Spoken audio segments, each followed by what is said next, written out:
Bonjour à tous, je suis ravie de vous retrouver aujourd'hui pour une nouvelle vidéo dans laquelle je vais vous parler de la notion de choix, du fait de savoir faire des choix et s'y tenir sans tergiverser, parce que c'est un sujet qui revient régulièrement en coaching et qui pose problème à un certain nombre de personnes qui m'en parlent et qui s'interrogent là-dessus parce que du coup elles sont en difficulté pour poser des choix, s'y tenir sans culpabiliser, sans tergiverser, sans remettre en doute les choix, sans se sentir mal après.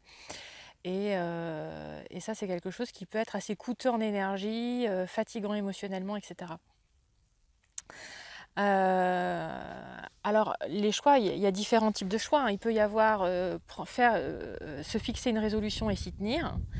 Mais il peut y avoir aussi décider quelque chose, voilà, décider d'aller à tel endroit, décider d'aller passer des vacances avec tels amis ou pas, décider de s'inscrire ou pas à telle chose, etc. Et, euh, et du coup,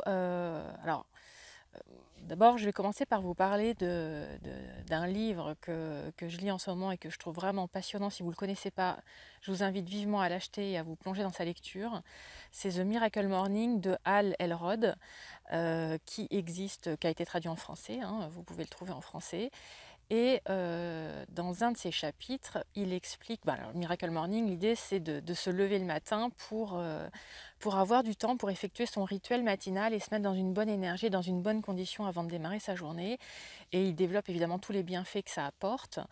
Mais dans un des chapitres, il évoque évidemment la difficulté première de pouvoir se tenir à ce Miracle Morning, qui est de se réveiller plus tôt que d'habitude, de mettre son réveil une demi-heure ou une heure plus tôt, pour prendre ce temps pour soi au démarrage de la journée. Et évidemment, la difficulté principale, c'est de réussir à se lever plus tôt, quand il fait nuit, quand il fait froid l'hiver, on n'a pas envie, et on a plutôt envie de rester sous la couette et de prolonger son sommeil un petit peu. Et donc du coup, on est tenté, quand le réveil sonne, vous l'avez sans doute déjà testé plusieurs fois, de le laisser ressonner plusieurs fois, en fait, de paramétrer le téléphone pour qu'il sonne plusieurs fois, pour se dire bon, je me laisse encore 5-10 minutes, etc. Et vous savez ce qui se passe à ce moment-là, c'est soit au bout d'un moment on décide de laisser tomber la sonnerie et de dormir jusqu'à l'heure habituelle, ou alors on finit par se lever, mais c'est pénible, ça a sonné 2 ou 3 fois, et de toute façon on a perdu 10-15 minutes, une demi-heure à essayer de se réveiller.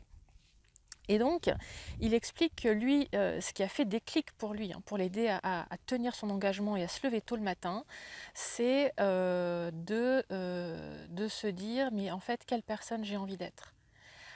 Est-ce que j'ai envie d'être quelqu'un? Parce que finalement, la façon dont je me lève reflète la personne que je suis. Alors, qui j'ai envie d'être? Est-ce que j'ai envie d'être quelqu'un qui remet tout le temps à demain ses bonnes résolutions, qui se laisse une demi-heure de plus le matin, qui se laisse guider un peu par ses automatismes et par sa fatigue ou par son envie de rester au lit? Et est-ce que ça me donne une bonne image de moi d'être comme ça? Ou est-ce que j'ai envie d'être quelqu'un qui prend sa vie en main, qui a décidé quelque chose et qui s'y tient, et qui sait qu'il a mis son réveil une heure plus tôt parce que ça va lui apporter des choses bénéfiques et qui veut s'y tenir? Et ça, j'ai trouvé que c'était extrêmement intéressant, parce que du coup, Hal Elrod, il explique qu'il choisit lui-même de se frustrer en quelque sorte, ou de s'imposer une discipline pas très facile, parce qu'il a conscience des bénéfices que ça va lui apporter. Et donc du coup, il sort, ce qu'il explique quand il explique ça, c'est qu'il sort de l'état émotionnel de l'enfant, qui a envie de plus de confort à l'instant présent, de plus de plaisir immédiat, pour se mettre dans un mental, dans une réflexion d'adulte raisonnable, qui sait qu'il vaut mieux que c'est très bénéfique souvent de se créer une petite frustration ou un petit moment difficile pour un plus grand bénéfice derrière. Et en fait, c'est à ça qu'il nous invite Hal Elrod chaque jour et chaque matin et à chaque instant de notre vie, c'est de prendre notre vie en main, de vivre notre vie en conscience, d'assumer nos décisions, de s'y tenir, parce que c'est ça qui nous fait grandir, qui nous rend fiers de nous et qui nous amène à être une meilleure personne. Donc ça, c'est le premier élément que je voulais vous dire par rapport à vos choix. C'est-à-dire, quand vous faites un choix dont vous savez qu'il est bon pour vous, mais vous avez du mal à vous y tenir, pensez à Hal Elrod et demandez-vous quelle personne j'ai envie d'être, ou qualités je dois développer chez moi pour être une meilleure personne, pour avoir un niveau de conscience plus élevé, pour être plus épanoui, plus heureux et plus fier de moi.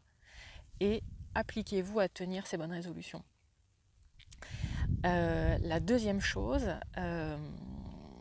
c'est qu'il y a des moments, c'est relativement lié, hein, il y a des moments dans la vie où on a du mal à faire ses choix, justement parce qu'on a envie un peu de tout, en fait. On a envie de... C'est difficile de renoncer à certaines choses qui nous apportent du plaisir immédiat pour un bénéfice plus tard. Parce qu'on se dit, ouais, mais j'ai pas trop envie de me priver, j'ai pas trop envie de me frustrer, etc. Alors, je suis pas quelqu'un qui suit dans une logique de privation et de... c'est pas tellement mon état d'esprit, hein. J'aime pas faire des choses désagréables et je suis pas du tout dans une logique où il faut se forcer et se faire du mal pour avoir du bien. Vous voyez, c'est pas ce que je veux dire. Par contre, ce que je veux dire, c'est qu'il y a des moments quand on veut tout avoir, comme les enfants, on finit par être un peu grognon, un peu frustré, insatisfait. Finalement, on n'est jamais satisfait des décisions qu'on a prises et on n'est jamais content de soi. Et ça, c'est un bon indicateur, à mon avis, pour vous dire qu'il y a certainement des endroits où vous avez besoin de prendre des décisions et de renoncer volontairement et sciemment à des choses qui sont agréables, mais qui finalement vous maintiennent dans une vie peu satisfaisante, vous voyez, pour vous amener à faire des choix qui vont être bons pour vous. Comme par exemple, faire du sport. Peut-être que vous vous dites, j'ai envie de faire plus souvent du sport, mais au moment de vous y mettre, vous n'avez pas trop envie, etc. Ça peut être ce type de choses. Ça peut être... par exemple, là, j'étais en coaching et c'était très intéressant avec une amie que j'aime beaucoup et qui me disait j'aimerais bien m'inscrire à telle chose, mais ça dépend un peu, je sais pas trop, j'ai pas trop envie de m'engager parce que ça dépend de l'état de santé de ma mère, etc. Et du coup, à ce moment-là, toute sa vie, enfin, du coup, elle n'arrive pas à prendre de décision parce qu'elle se dit si je m'engage et puis que ma mère va pas très bien, je vais me sentir coupable de ne pas être restée auprès d'elle. Et d'un autre côté, bon, si je m'engage pas, mais que finalement ma mère va bien dans les semaines qui viennent, je vais avoir regretté de ne pas m'être inscrite. Donc vous voyez, dans sa logique, en tout cas, ce qu'on a mis en évidence, c'est qu'il y avait une envie d'être dans une difficulté à choisir, parce qu'une envie de renoncer à rien, vous voyez. C'est-à-dire pas envie de se confronter ni à la culpabilité d'avoir laissé sa mère pour faire quelque chose pour elle, qui lui ferait du bien, ni se confronter à la frustration d'être resté pour sa mère et de se dire bah ouais, mais finalement elle va bien et je me suis privée, j'aurais préféré faire les choses pour moi. Et dans ces cas-là, il n'y a pas vraiment de bon choix, il n'y a pas un choix universel qui va être bon. Il y a à faire un choix quel que soit l'état de sa mère ou quelle que soit la situation. Et d'assumer son choix jusqu'au bout, c'est-à-dire soit de se dire je m'inscris à ce que j'avais prévu pour moi, à cette activité que j'avais prévue pour moi, et en sachant que peut-être ma mère ira pas bien et que j'assumerai le sentiment un peu de culpabilité de ne pas être auprès d'elle à ce moment-là, voilà. Mais je le décide et je l'assume et j'y vais. Soit, non, je n'ai pas envie d'assumer ça, je ne le sens pas. Je choisis de ne pas m'inscrire dans les semaines qui viennent à quoi que ce soit, de ne m'engager dans rien pour rester disponible pour elle. Et même si elle va bien, tant mieux, et je ferai autre chose, tant pis. Je ne me serais pas inscrite à ce truc qui me plaisait, mais je ferai autre chose, et puis c'est ok pour moi, je le décide. Vous voyez, mais de s'engager l'un dans l'autre et d'assumer la frustration qui va avec. C'est-à-dire, il n'y aura pas 100% de plaisir, il n'y aura pas 100% de satisfaction, il n'y aura pas 100% d'apaisement. Il y aura forcément soit une frustration, soit une culpabilité, mais je la choisis en conscience et je l'assume.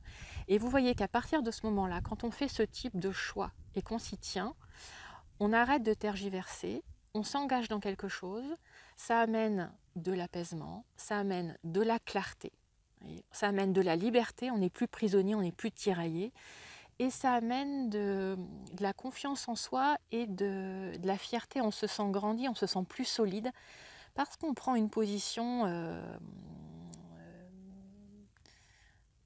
où on assume un peu sa vie et ses choix, et on accepte de renoncer à certaines choses. Et vous voyez, ça me semble extrêmement important, C'est ça qui nous permet d'avancer, parce que sinon, quand on veut essayer de tout garder, de garder le confort partout, eh bien, bah, c'est plus confortable, hein, on est mieux, mais à long terme, on a une perpétuelle insatisfaction et une perpétuelle frustration, et on n'est pas vraiment fier de soi et content de soi. Voilà, donc je partageais cette petite réflexion avec vous ce midi, parce que voilà, je trouve vraiment très très inspirant l'ouvrage de Hal Elrod et cette séance de coaching qui allait dans le même sens. Voilà. Je vous souhaite une excellente journée. Pensez à partager cette vidéo ou à la liker si elle vous inspire et si vous voulez la partager avec d'autres personnes. Parce que vous savez que plus vous interagissez avec la vidéo, plus elle va être diffusée et plus il y a de monde qui va potentiellement pouvoir la voir. Donc ça m'aide aussi à diffuser mes messages. Je vous embrasse, je vous souhaite une excellente journée. Bye bye. À bientôt.